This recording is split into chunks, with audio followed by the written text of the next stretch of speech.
కాకినాడ జిల్లాలో సారా తయారీ విక్రయాలను పూర్తిగా అరికట్టడమే లక్ష్యంగా ఎక్సైజ్ శాఖ ప్రత్యేక దృష్టి సారించడం జరిగిందని Kakinada north excise CI Mohammed Ali అన్నారు.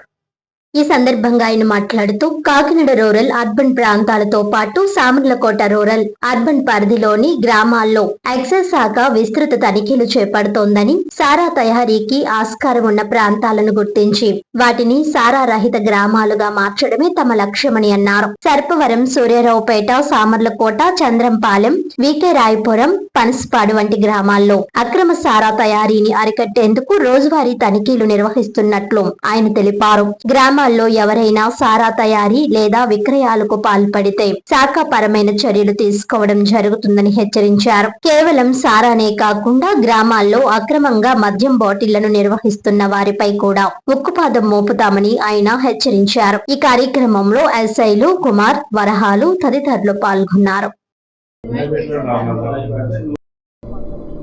నా పేరు షేక్ మహమ్మద్ అలీ. నేను కాకినాడ సౌత్ స్టేషన్ నుండి నార్త్ స్టేషన్ ప్రమోషన్ మీద వచ్చాను. ఇక్కడ నార్త్ లిమిట్స్లో Kakinada rural, Kakinada urban, Samarlakota rural, Samarlakota urban ఈ విలేజ్ వీటి మీద మేము పర్యవేక్షణ చేస్తాం. ఇక్కడ కొన్ని గ్రామాలు సారా గ్రామాలుగా గుర్తించి వాటి మీద చర్యలు తీసుకుని నవోదయంలో భాగంగా సారా ఐడి ఫ్రీ విలేజ్గా డిక్లేర్ చేయడం అనేది. ఈ కొన్ని గ్రామాలు వీటిలో సర్పవరం, సూర్యారావుపేట, సామర్లకోట, చంద్రంపాలెం, వికే రాయపురం, పనసపాడు ఈ గ్రామాలపై దృష్టి పెట్టి ప్రతిరోజు పరీక్షిస్తున్నాం.